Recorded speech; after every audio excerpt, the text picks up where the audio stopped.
Yo, yo, yo, what up, friends, family, I guess enemies too, if you're listening. We appreciate you listening. Welcome to the Outside the Box podcast. It is the podcast about sneakers and everything that revolves around sneakers and really just everything in general that's cool because we're honestly just really cool people.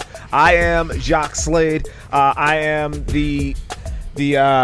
I'm the bad influence on this podcast, and I'm here as really to show you what not to do when it comes to sneakers. But I have two incredible co-hosts that really help lead the ship and guide us in the right direction. I am talking about no one other than Nick Engvall and Tiffany. What about that? Nick Engvall and Tiffany Beers.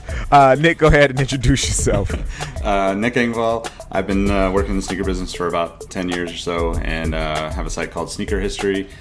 But really, I'm just the person that follows Jacques into those bad decisions without any hesitation whatsoever. And I just think that this whole thing is just awesome because I get to hang out and talk with, Jacques and Tiffany. So, Tiffany, let them know who you are. I'm Tiffany Beers. I've worked in the shoe industry with one of the major brands for over a decade. And I'm not a bad influence. I'm like the rule follower. I'm the technical side of the ship. So are we on starboard or I can't remember the other side, but that's a problem. Yep. I'm just happy to chat with these guys for a week. I'm just going to throw this out there. I was in New York this week, and a couple of people came up to me and told me that they really enjoyed the podcast and that they were really excited that they get to hear from Tiffany directly. So I wanted to say that for you. No, I promise you. And if I'm going to take it even further, a Nike employee came up to me and was like, yo, I really love what you're doing with Tiffany. He's like, I don't know if that's taboo for me to say, but wow. I really do love what you're doing with Tiffany. So I'm just putting that out there, that TB, or T Beers, as we call her here, has some fans. I totally just made up T Beers. That's not a thing. No one call her that, please. So we got a good episode for you guys. I, as always, want to thank you guys for listening and or watching the show. The feedback, again, has been incredible. You guys are an awesome audience, and this show would not be what it is without your feedback and without your love that you give us. So thank you very, very much for that. But to kick off the show, we're going to go to the world of Brand Black. So a couple of weeks ago, a Brand Black shoe popped up on the grams, and it looked very much like a different sneaker. Let's say just okay. I'm not gonna sugarcoat it. It looked like a Nike sneaker, and Brand Black got into the comments about it, which is something that, one, I appreciate that they were able to speak up and speak about their designs and not kind of hold back, but they made it known that the design was made before this Nike sneaker came out. And I feel like this kind of leads to a couple of different conversations. But Nick, I'm going to kind of toss this one to you because I guess for Brand Black to come out and say that, is that almost like an admission of guilt, or is this their way of, I guess, kind of just really defending themselves and saying that Nike, as big as they are, they're not the only one that designs shoes? I don't even know how to really interpret what they're doing with this one, because I feel like as a brand, you kind of want to avoid anything that is can be misunderstood or misinterpreted by your consumers, right?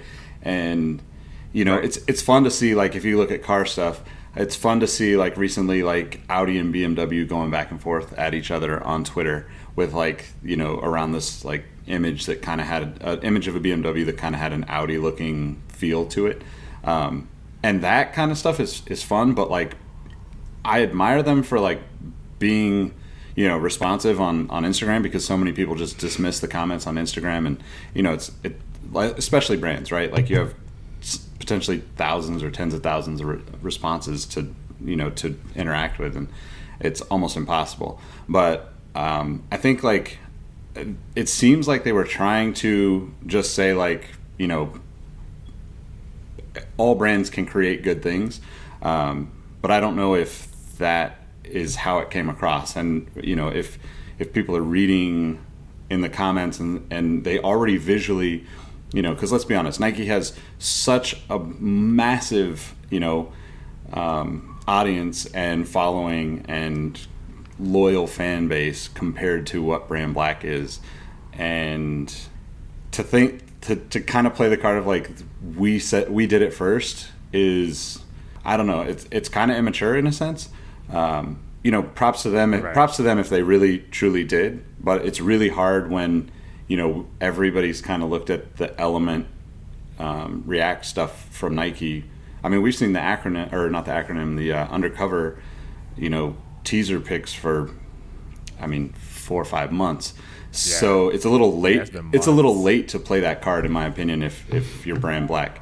But I don't know. I mean, I kind of wonder, from a brand perspective, if there's ever any kind of conversation about like other brands, because personally, like I kind of just stick to what I do.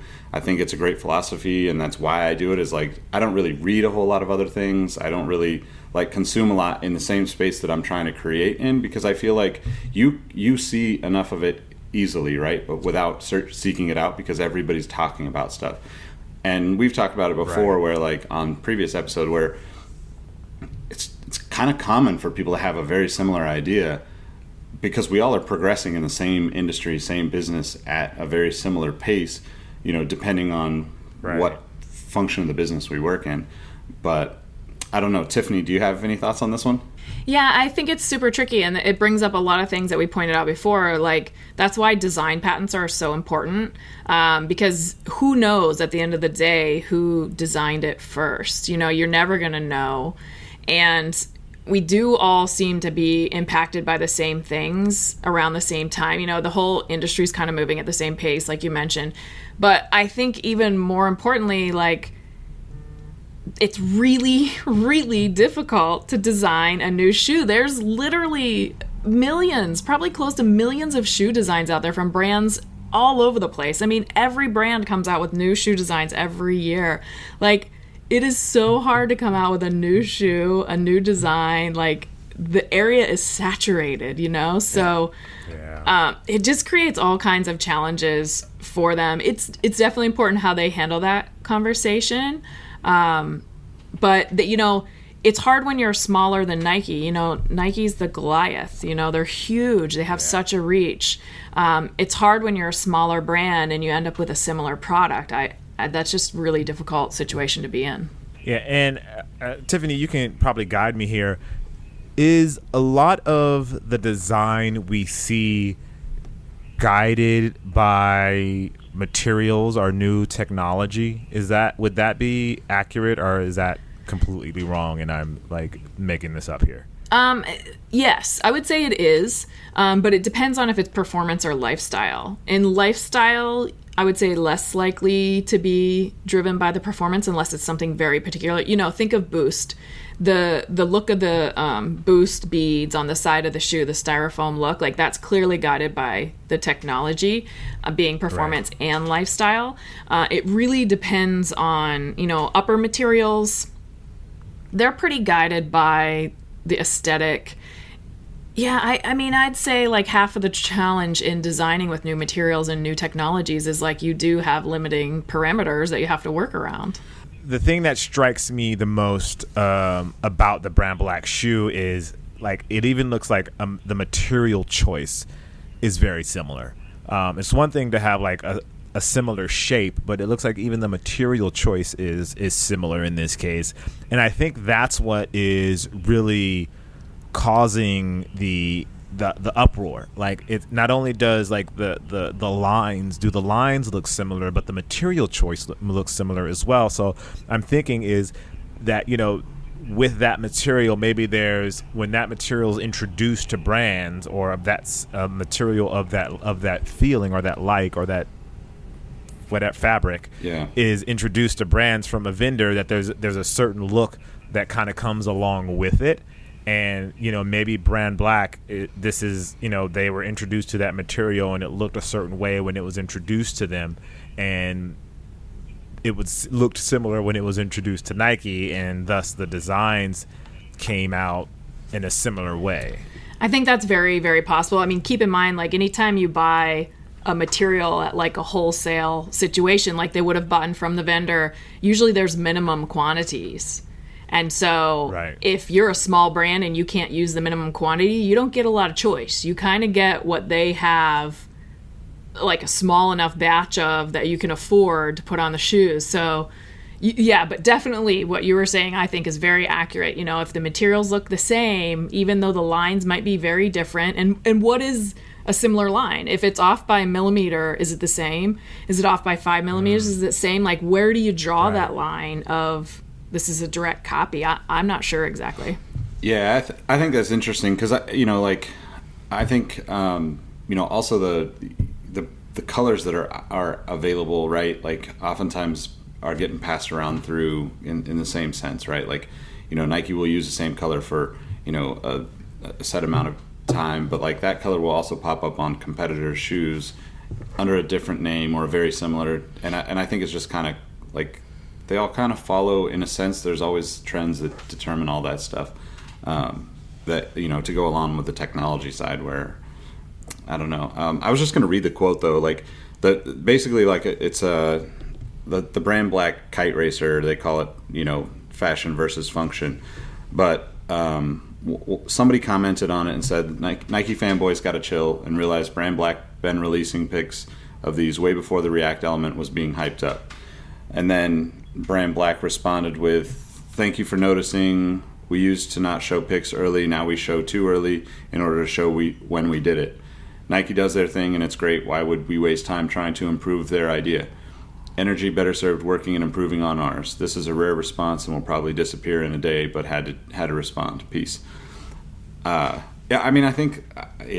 just think like that kind of, that last line of that kind of negates what they're talking about and saying like a rare response and we'll probably delete it. That kind of like makes me feel like they're just doing it for attention, sort of. But I don't know. It's is that the two shoes they're comparing? The Element is the Element 87 to the Brand Black kite racer? Yep. Kite racer. They don't look anything. They're not the. Give me a break. Well, it's mostly, that's what I'm saying. That's why it makes me think it's the upper materials. Yeah, I think it's just the upper materials. Though they see the upper, like the heat pressed eyelets. Oh, the looks very no-so, similar to you know what I mean. And then like the almost like translucent material kind of looks similar. Like if you get past the upper to the midsole and the outsole, they look completely different. Yeah. But the angle that they have here of the upper is really, I think, what's driving that conversation. And as much as I love Nike, Nike fanboys can be out of control when it comes to defending, quote unquote, their brand. They definitely want to make sure people know that they know Nike or that they wear Nike and that Nike is life or whatever it is, the slang term. Nike has the drip or whatever it is. That's their way of kind of, I guess, making it known. And so when you see stuff like this, you see an upper that's similar, you go, oh, okay, I get it. But I mean, you can do that with a ton of different shoes, to be honest. But we won't get into those because it's not fun to bash other people in that way. It looks like they just want to jump on Brand Black because Brand Black doesn't have the reputation of the hot, cool sneaker like Nike or Adidas does. Looking at this. I think you. Go ahead. Sorry, go ahead.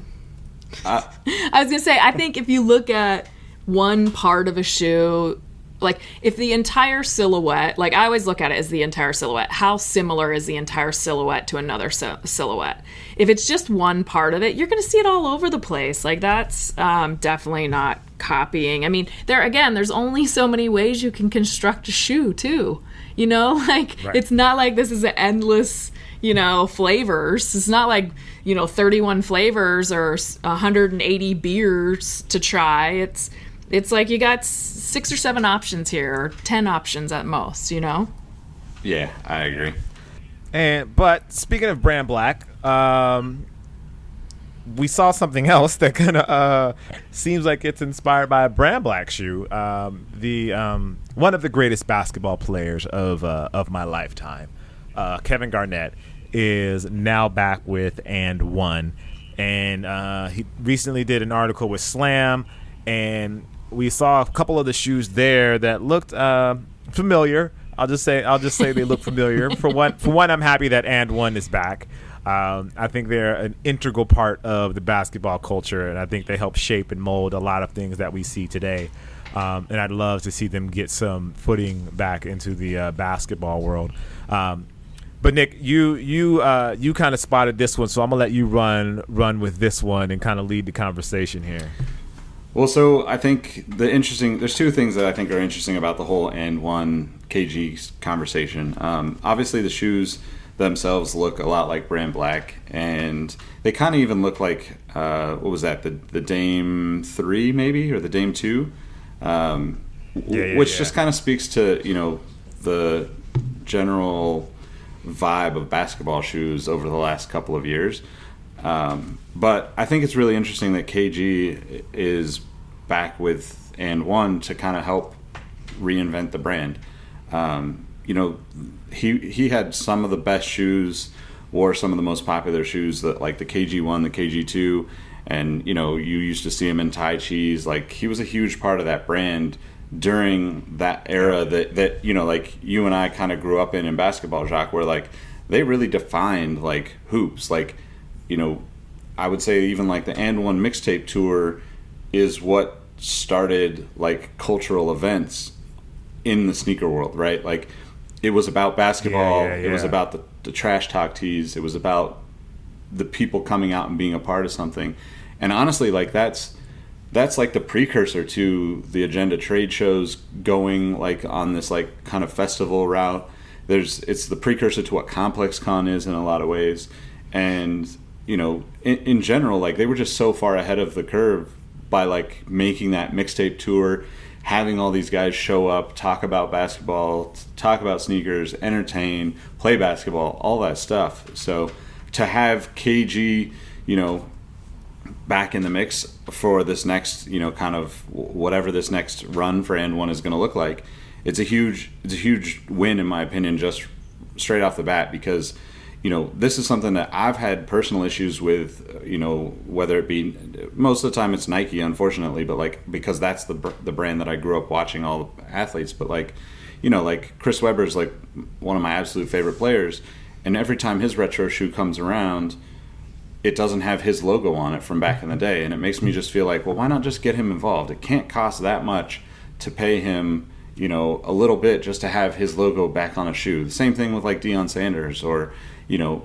anybody but Charles Barkley, basically. Like, they don't usually bring those old logos back, and they don't bring the player in to be involved in things where, you know, it's not like, I get that like there's always money issues in these, and it's always negotiated, but like I feel like And One going in and saying like, let's work with Kevin Garnett again is a huge step in the right direction for any brand that wants to do retro product and bring back, you know, old stories and represent them. I think, you know, everything you said is right. Basketball, like And One and basketball really just kind of go together, and this really spurred a generation of basketball players, a generation of sneakers, a generation of trash talk, a generation of apparel. Like, it just really shaped and molded things in a crazy way. So I'm excited. I'm excited to see it come back. I hope that people give it the love that it deserves. I just think that, you know, it's a good brand in the basketball world. It just represented so much and kind of held so much weight. So I would be excited to see how things come back. So we'll see. It's interesting how, you know, Puma's getting back into basketball, And One, you know, like what's happening in basketball that these brands are resurging, and are we going to see it in other sports, and are we going to see even more brands? Like, are we going to see some new brands in basketball this year? Like, I think that could be a potential. I don't know of any, but that would be exciting. Yeah, that would be. Well, I think it's like the heritage brands. Yeah. But I think this is something. Converse, they got something new? I don't know if they're doing anything on court, but I think you hit on this on a previous, conversation, Tiffany, where like it's so important for basketball to kind of be like, pushing the whole industry of footwear forward in a lot of ways. It's just, it's such a huge consumer base, and it's so visible compared to all the other sports that I think it's great for all of these companies to like hop in and like if you're smart with it, get a piece of that pie and like let people relive some of those memories, let people try some new stuff, because inevitably, like what I really really love when this kind of stuff happens is like the designers for the and one shoes through like the late 90s and early 2000s were really kind of set the tone for design, right? Like you saw like Scottie Pippen's shoe kind of show up looking like an and one shoe after you saw and ones a couple years prior, and those people end up becoming a part of the industry and like working for potentially bigger brands when these smaller brands misstep and kind of fall off or whatever. And I think that's the exciting part, is like it gives more points of entry for people that are passionate about this to like then bubble up into making a bigger impact on the rest of the sneaker world as a whole. Mm-hmm. I love it. I love it. I love it. I love it. I love it. All right. I feel like, so this is gonna be a super awkward transition, guys. Because we were gonna go. I feel like we were supposed to talk about Serena here, but because we're talking about basketball, I feel like we should keep talking about basketball because a big news happened in the basketball world, like as far as sneakers go. So I'm kind of torn. And hello, audience, you're seeing like the inside of how a podcast works right now. Inside the box. You're seeing inside the box for instance. So you know what? I'm gonna go off the bullet list and let's talk about NBA basketball because there's big news happening in the NBA world. So the NBA, I don't want to say finally, but I say the NBA opened up the rules for colorways for sneakers so that the guys can basically wear anything they want color-wise on their sneakers. I made a point to talk about this on Twitter that it's very specific to colorways. And I think, and I feel like this is a good rule and this is a bad rule. So I'm just going to ask just a couple questions, Tiffany, and see if you can kind of fill me in. So how do you know the process for getting like sneakers approved for players? No, I have no idea. I've not been involved with that. Oh, okay. Because that was going to be part of my question. Like, how do these things get approved? I know it has a lot to do with the equipment managers for each team. They kind of maintain the shoes for the players. But I don't know if there's like a league source that Nike and Adidas and whoever, Puma now, has to submit the shoe designs to before they can be approved or before they can worn on court. So that's just very interesting to me. Like I feel like this decision from the NBA kind of goes in a couple of different directions. One, it goes in the direction of the NBA recognizing like the individuality of the players and allowing the players to express themselves in their own particular way on the court. Two, I also see this as the NBA embracing sneaker culture in a way that other sports have failed to do. Basketball is obviously a big part of the sneaker culture, and this is like the NBA. In a sense, I feel like the NBA is acknowledging that. And then third, I see it as also as the NBA acknowledging the impact of fashion on the NBA and how the fashion of the athletes has become a topic of conversation, like before the game even starts. Like we're tuned in to what Russell Westbrook is wearing when he walks into the arena, or what LeBron is wearing when he walks into the arena, or what they're wearing after the game, after the press conference. So to me, there's a lot of good to it, but also I feel like I don't want players taking advantage of it and making these outlandish colors that just really have nothing to do with the game or with their personalities. It's like one of those things where it's like, I hope guys that like, hey, you give me an inch, I'll take a mile. Yeah, I guess that's kind of where my thoughts lie with that one. I was gonna say, I think in running, maybe, and like some level of performance running, like they can't have shoes that are not for sale. Like the shoes always have to be available to the masses. So I wonder if that rule applies in basketball. Wow, that's really interesting. That's interesting. So yeah, I'd have to Google it, but I don't know if it's Olympic related events or like professional related events or what it is. But I know that in some of the running events, the shoes have to be available to the mass, and like they just have to be for sale somewhere. Interesting. Yeah. So I think it's in the article, but I'm pretty sure that basketball, the NBA was 51% black, 51% white with accent colors that match the team colors. That was kind of like the standard rule for a really long time. I don't think that changed recently. I think this is a part of that change or whatever. But I think that like there's even like maybe a fourth point to what you were talking about, Jacques, that I think it's actually like, and maybe this is just me thinking politically as I wear a political t-shirt on the podcast.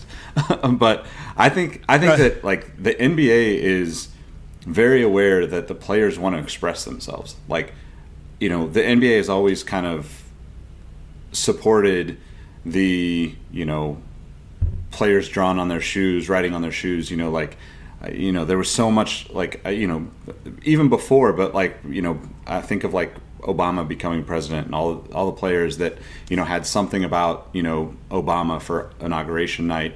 And this, I think, kind of like almost like reinforces their stance behind the players to be able to express themselves more than any other professional league. I think that like there's obviously like, things that people that, you can, whatever side of that coin you fall on, the fact that the league is like saying, hey, we're going to be more lenient than, we have in the past, just is like encouraging these guys to, think creatively in the way that they could support a cause almost. Like I don't have a specific example, but like, there's so many things that like you could create a colorway for that we may have never thought about before as a consumer or people working in this business, that a player could then take and say, cool, this might be like, I think of like, like George Keel has like the Blue Knots thing for colon cancer. That would be such an amazing thing to have a player go and create their own kind of, color themed, story behind a shoe, and then be able to wear it on the court to then promote, that particular nonprofit or that, effort or whatever. And that to me is like the bigger picture kind of thing about this. I think that like we've already gotten to the point where like the one concern that you had about like the players creating too many colors, I think like we've already gotten to that point for the most part. Like you see just so much of it. It's just that a lot of them they weren't allowed to wear on court, right? Like LeBron last year was very much like the pinnacle of like, let's just make a new color for as many times as we possibly can, and it worked, right? It was, I think, like we talked about it prior, like the LeBron 15 had more energy to me than, any on-court shoe in years. So, yeah, hopefully, players are tasteful. I'm sure we'll see some just go off the wall with things and, wish they hadn't. But in general, I think it's a really cool thing to see them kind of, becoming more lenient on this stuff. Especially as, like growing up as an Iverson fan where like everybody got banned from like dressing like you would normally at a basketball court and you had to wear suits to the games. So do you guys think that this is a plus for the brands, or do you think it'll cause more frustration with the consumer because they won't be able to get some of the stuff that they see on court? I think it'll be frustrating for the consumers, but you never know. You never, like, is it going to be a distraction is what I wonder. Like, I mean, it's definitely going to draw a lot more attention to the shoes, and I don't know about you, but unless they're doing a floor-based zoom in or you're sitting, pretty close to the court, it's kind of hard to see sometimes who has what shoe on and see the shoes. So I don't know. It's going to get interesting though. So I think it'll be really good for the energy around shoes, like if you're looking for to get that specific shoe, I think it might be frustrating. But I also think some of that is really good for the business. Think back to like the LeBron 7 and like how many like just like crazy colorways of that shoe came out, and how popular that shoe still is out of the LeBron series. And I think that, you know, it's always a delicate balance between those two, like the number of shoes produced and how hard it is to get them, how easy it is to get them. But at the end of the day, like, you know, consumers are buying new shoes at a rate that's like unheard of, right? Like you're probably seeing the average consumer buy more shoes now than ever before. We see releases coming out every week anyway. Maybe there's a way that these can kind of like drive smaller batch, you know, sales, limited number of sales for, you know, both the big brands, but also maybe some of the smaller brands like the, you know, the And Ones, the Brand Blacks, and Puma stepping into it, where it's like, at least you're not restricted by anything, right? Like if you're going to be a part of this and make a successful run in the basketball footwear world right now, it's kind of an open slate in a sense. So I'm hoping that actually, you know, kind of pushes things forward, and some of these smaller brands can kind of hop on and figure out ways that, you know, we're not maybe thinking about right now, because the business itself and the kind of formula of signature shoes and like even just like team shoes is like very, you know, very much the same as it's been for quite a while. So hopefully this actually encourages some people to get creative. Go ahead, Tiffany. I was going to say, it could be kind of a nightmare for the brands, like in terms of who's working in materials and like having to find and hunt out all these colors, you know, because the athletes want, unless they just, you know, go custom paint everything. But I could see that getting a little bit challenging for sure. Yeah, I think it I was just going to say, like getting down to further in the article, it said LeBron wore 51 different versions of the Nike LeBron 15 last season. So, I mean, that's obviously a huge amount of headaches for those people already. So, you know, I don't know. It's there's only 82 games, right? So, yeah. I think if a player and a brand can work hand in hand, I think we could see some pretty incredible results. Like if a player, I don't know if players have creatives on their team to kind of help plan out the year to like get ahead of some of this stuff, as opposed to just saying, hey, I'm just going to go get a bunch of customizers to make my shoes look like this certain way. I think it could be really dope. Like I feel like that's what happened with LeBron. Like the LeBron watch thing was very meticulously and carefully planned out. If that sort of thing could extend to other players in the league, I think it could be really cool. One, for the consumers, and also really cool for the brands. Like the consumer being able to experience these, you know, kind of like you said, these quick strikes, so to speak, of basketball sneakers that their players are wearing, that their favorite player is wearing that night. Like for Nike, like that'd be amazing to reward, like to link it to like the jerseys. And like if you're a fan of that team and, you know, LeBron comes out in this particular colorway tonight, if you scanned your app on your jersey, like you're one of the first people that are able to actually buy that shoe. Or, you know, if Dwayne Wade makes plans with Li Ning where they have his shoes come out at a certain time based on how he's playing, if he plays. You know, Dwayne Wade's probably a bad example, but we get what I'm saying. I just think it could be really cool to have that sort of integration with the player, as opposed to some players just kind of going rogue and kind of just doing their own thing. And then that makes me think of something else. How will brands react to, you know, the players that are customizing the shoes that they have if they're signed to that brand? Like, is Nike going to be okay with a player, you know, maybe they just have like a stipend deal as opposed to like a money deal? Are they going to be okay with that player taking that shoe or customizing that shoe? Or if a player is, you know, that second tier, I think you get money and you get shoes and you have a logo, but you send it off to Mosh to be customized. how is Nike going to feel about that? The Nike basketball team, are they going to be okay with the player switching up the colorways? Yeah, I mean that's kind of an interesting thought, because I think, for the most part they want to kind of keep the players happy, right? Like, but right, I do agree. Like, there's going to be some concern probably from like the Nike basketball team or whatever brand the athlete is with. But I think, like, in general, the freedom for the athletes to kind of express themselves whatever way they want is going to be more beneficial for the business as a whole.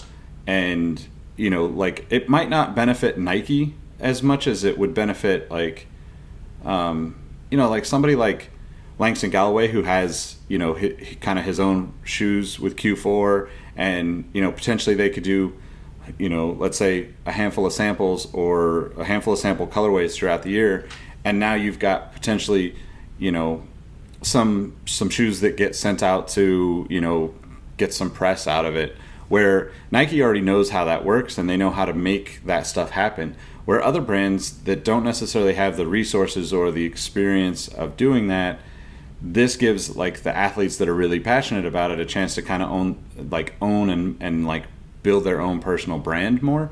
And like, I know how I feel about that. I think that's, like, the most important part of an athlete's career is like building their own personal brand, because they're gonna have a limited playing career. It's about what they do on the court, but off the court, after the career ends, and how they're going to, like, continue to create revenue out of being talented as an athlete, because eventually, like, the physical ability to play goes away, and there's very few athletes that get to experience, like, a career.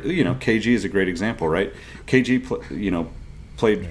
played in 5-6 different brands' shoes over the years, but, like, he still was enough of a character and enough of an entertainer, so to speak, to go and, like, create this, and you got to remember, like, he's one of those players that didn't even go to college. So, if you're talking about creating a career for yourself after, your physical athletic ability kind of goes away, this kind of creates more opportunity for athletes to do that after their career, if they're really strategic about it now. So I think that's pretty exciting, and I think, like, the brands hopefully will encourage it and support it in ways that, like, because the reality is, like, if you're really a fan of, like I said, Langston Galloway, but, like, if you're really a fan of Langston and his shoes, you're probably going to want to revisit that shoe 10, 15, 20 years from now, just from a nostalgic perspective, like, hey, remember when he wore this shoe? Yep. So now's the time to think about those long-term things for those kind of players that have the ability to kind of create something unique and, potentially create, like, a way of life for themselves after sports. See, and this is I'm going to play a little bit of devil's advocate here, and I could be completely wrong here, but I just feel like brands aren't going to be cool with you building your own brand on top of their brand unless that's part of, like, their marketing plan. Totally agree. So The more we talk about this, I think this is becoming a nightmare for the brands, actually. Because why pay you all that money if you're just going to go customize a shoe, and then the customizer can go ahead and buy, 100 pairs and start customizing and selling them. I mean, Nike's still making their money, but, like, you're changing the design. So I think it gets really complicated. Yeah. And that's kind of where I was leaning. I feel like a brand, because, like, they have plans. They know who they want. Like, you have a tier 1 athlete, you have tier 2 athletes, you have tier 3 athletes, and if it's not in the plans for this tier 3 athlete to be bigger or to build his own brand on top of that, like, how does that impact the brand, and how does that impact other athletes? I don't know. It just seems like a brand would not be happy with a player doing his own thing on their shoes, basically. So I don't know. It'll be interesting to see.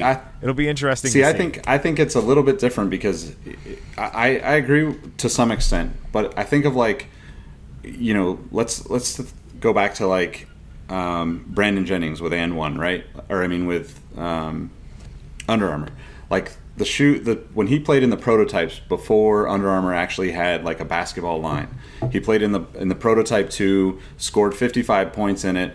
They ended up releasing the shoe 5 years later as a quick strike, and those shoes were a completely different look and feel than what And1 basketball is, right?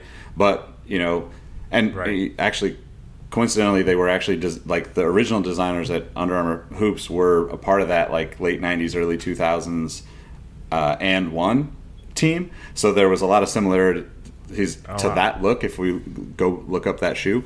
But like that created his performance in that shoe created them an opportunity to like actually test the market for Under Armour basketball shoes before they were actually officially producing shoes almost, you know? And I think those are the types of things where it will create headaches probably for the Nikes, the Adidas, the companies that have a huge amount of structure already. But for the smaller brands, this becomes a really powerful opportunity to, you know, potentially get outside of, you know, let's say, you know, Q4, you know, a Chinese brand, but like probably a very small company that's making shoes for maybe a half dozen NBA players now. There's probably only a dozen, 2 dozen people working for that brand, you know, full time.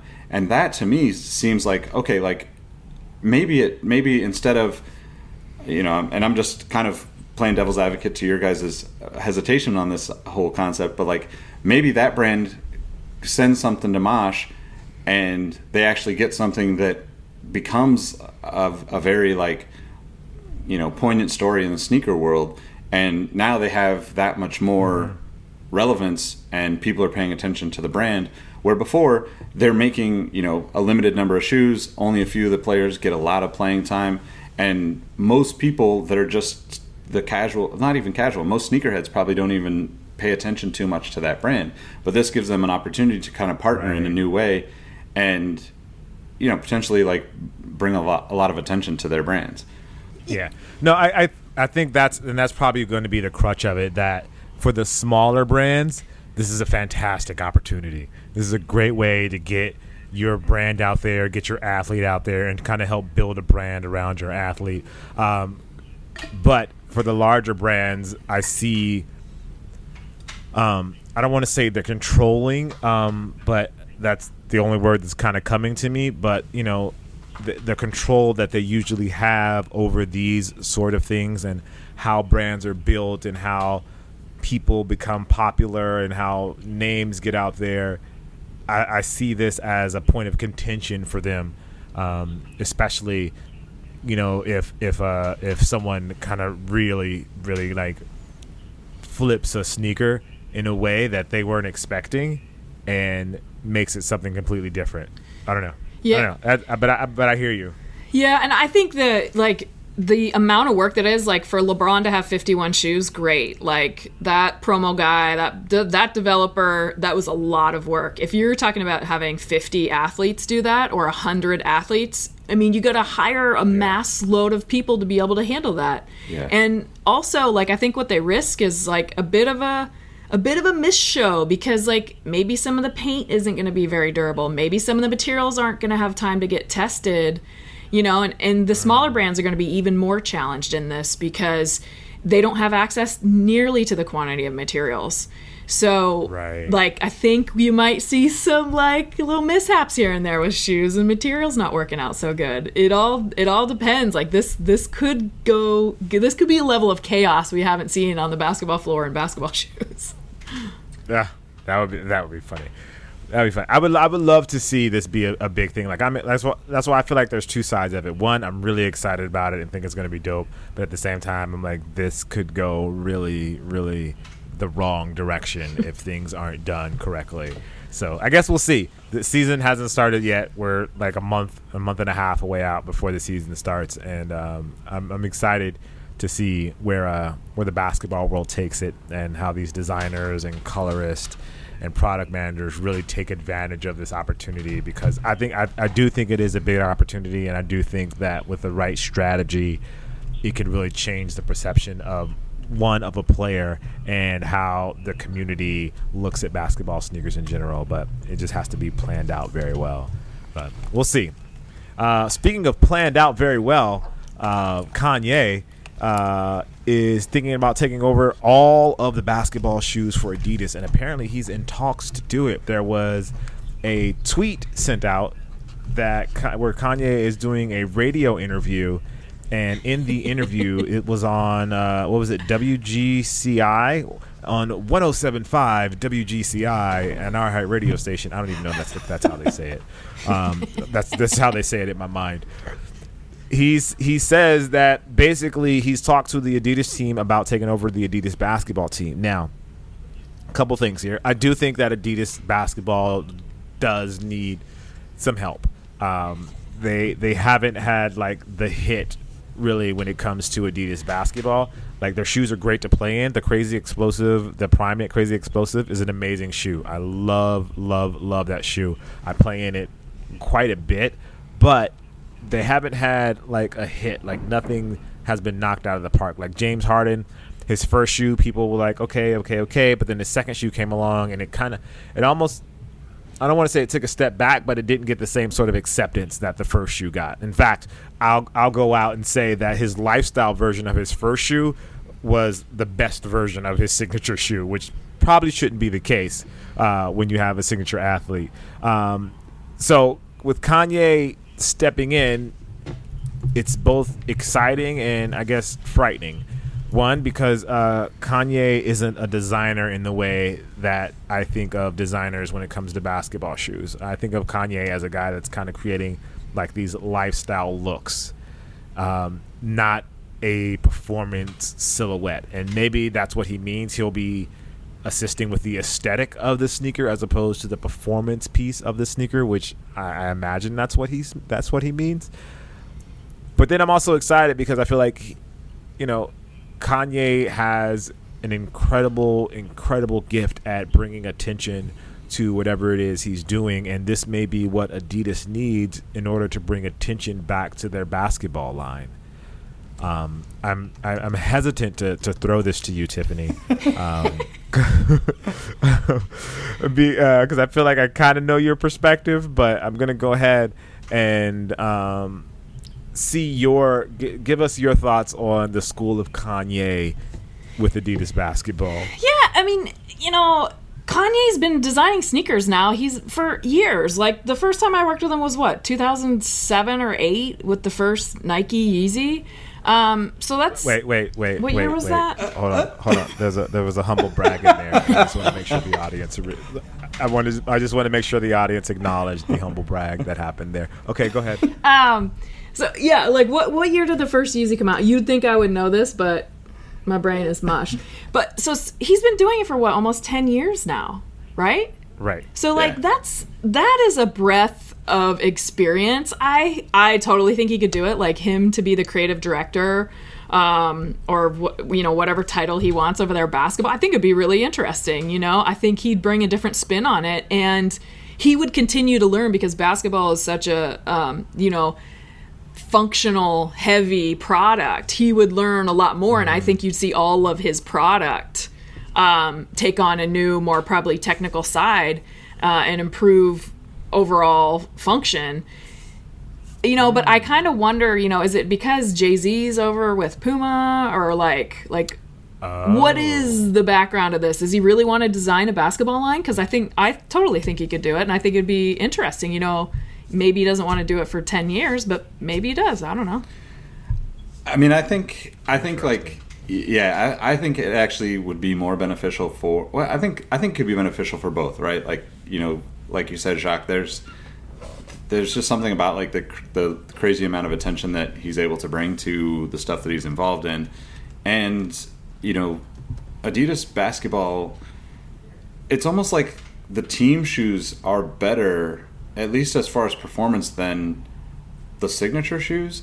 And that's a really like strange predicament to be in for, something that I would consider like a core, category for the brand. I do think that like, the interesting thing about like thinking about if he's going to bring more technical knowledge, or if he's going to learn to bring the technical knowledge that he would take, kind of being involved with the basketball side of things, because I think Kanye's, he's obviously not playing basketball on a level of a professional athlete, but he plays in Ultra Boost. Right. He plays in the Yeezy Boost like 350s. Like he's always kind of like, I remember back in the day you would see pictures of him playing in Air Max, and I just don't think that like that stuff is you should be playing in, but at the same time people do it all the time, right? Like, I think the more involved in the business and the more attention you pay to sneakers, the more you're willing to purchase or buy, just acquire shoes for specific, sports or, training or running or like lifestyle, and general consumers probably don't have that. But I think that at the end of the day, like it would be a cool partnership to see how it goes. I think that he's obviously been kind of teasing this for quite a while. We talked on a previous episode about like leaking this stuff, months or potentially years in advance is like probably not a good look for the marketing team. Right. But at the end of the day, like if he really has a great relationship with Adidas in the way that like it seems, then him getting involved in a part of the business that seems to be struggling from a consumer's perspective isn't going to hurt anything, and why not give it a shot, right? I don't know, like I'm all for it. Give him I'm not gonna. No, that's a lie. I'm not all for it. I don't want him to have like the reins to the Adidas basketball line. I wouldn't mind him doing like special versions of what Adidas basketball is doing. I think Adidas basketball in general just needs to get it together in general. Like the Dame stuff has probably been the most consistent of the line. Yeah. But I feel like even they just need they almost need like an overall, like I don't know, like a design, like a new creative designer, a new product manager, somebody to come in to kind of help reshape the direction of the Adidas basketball brand. And I don't see that as being Kanye. I see Kanye doing special versions. Maybe he does a version of each signature player's shoe. Like, I'm great with that. I don't know if he has like the performance and aesthetic eye to really train and shape the line completely. But maybe that's just me. So he mentions in that interview two designers, right? Mark Minor and Steven Smith. Both Steven Smith, I mean, he's got a wealth of experience with like all brands, so like he's got a couple heavy hitters there backing him that I think, with his direction, as long as they, as long as all the designers can get along, it could be a nice setup, actually. Yeah, actually, now that you said that, that would be really interesting because, the energy that like comes from, I mean, I assume that like Kanye is a piece of all of those shoes that have been put out, but Steven Smith has done some of like my favorite shoes, like the Instapump Fury, New Balance 1500, a ton of the New Balances, a ton of the Reebok stuff back in the day, and I think like you can kind of see his influence in some of the like, even like I think it's the 500, which is the bulky like Yeezy shoe, right? And then Mark Minor, coming from like running specifically at Nike, probably they probably have a lot of a lot more focus on the running look and appeal of Kanye's line with Adidas, which would also probably be really cool to let them kind of go a little bit outside of their norm to basketball and, you know, just push some different ideas through the category. And, you know, that kind of stuff can be really powerful in like a long-term play for not even just Adidas, but like for, you know, hoop shoes in general. Agree. So, audience, we're going to put this question to you. What do you guys think about Kanye taking over Adidas basketball? Is it something you want to see? Are you vehemently opposed to it? Or do you think you have an entirely different perspective that we didn't even think about here on the podcast? Let us know what you think. But anyway, we want to thank you guys for listening. This has been one of our longer shows, guys. Nice. I think we had a really great conversation going on today. I think we got to dig deep on a couple things that I think people really enjoyed, and we didn't even get to some of this stuff. So we got a really good show coming up for you guys after this show, because we got some stuff that we didn't even get a chance to get to. But we didn't want to keep you too long. We just wanted to hold you long enough to give you some information and to help you get to your work, to work today. With that being said, I am Jacques Slade. As I said in the beginning, guys, look, I am the bad influence on this podcast. If the things that I say, if they make sense, it's only by luck. The whole point of me being here really is to show you how good Nick and Tiffany really are. The things that I say, don't listen to them. They're not worth it. They're not worth it. Please, they'll get you in trouble. People will look at you crazy. But if that sounds enticing to you, you can follow me all over the internet at Kusto, which is Kustoo. That's on Twitter, that's on Instagram, and that's on YouTube. And yeah, I'm just gonna apologize right now for the next show, because I'll probably be wrong there as well. But again, I do this as a balance, a counterbalance to the goodness that is Nick and Tiffany. So Nick, can you please tell them where they can find you? I don't even know how to follow up that whole introduction, but you can follow me, Nick Engvall, NickEngvall, on all platforms. And also you can follow the podcast accounts Outside Pods on Twitter and Instagram. But I am really just like the follower here. I'm following both Jacques and Tiffany so I can learn about all of this stuff. And Tiffany, let them know how they can find you. Tiffany Beers, you can find me on Instagram and YouTube and everywhere, the internet. Not everywhere, but it's just a pleasure to chat with these two, and I find myself repeating things Jacques says because he's just funny, so I feel like I am more educated and can speak better about things knowing what Jacques thinks. That's amazing. That's amazing. We're gonna pull that quote for the Twitter post for this episode. Yeah, that quote is gonna live forever, and I won't even sully your name. I'll just make it T Beers, so they can't prove it. They can't prove that it was you. But I will know it's you, and that's all that really matters. Like Nick said, guys, make sure you follow us on Outside the Pods. That's on Instagram and on Twitter. Feel free to interact. Leave us your thoughts. Leave us your comments. Let us know what you think about the show in general. And if there's something that you want us to talk about that we haven't had a chance to get to, let us know. And it could be anything. It could be nuclear fission. It could be battery capacities. It could be new cameras. It could be new cell phones. It could be if you want to sleep better. If we have any ideas for that, we're here to it. If you're breaking up with your boyfriend and you don't know how to do it, let us know. We'll toss it into the next show. This is the Outside the Box podcast. I'm Jacques. That's Nick. That's Tiffany. Don't forget her humble brag in there. Make sure you guys find that one and tweet it at her. All right, guys. We'll talk to you soon. All right. Peace.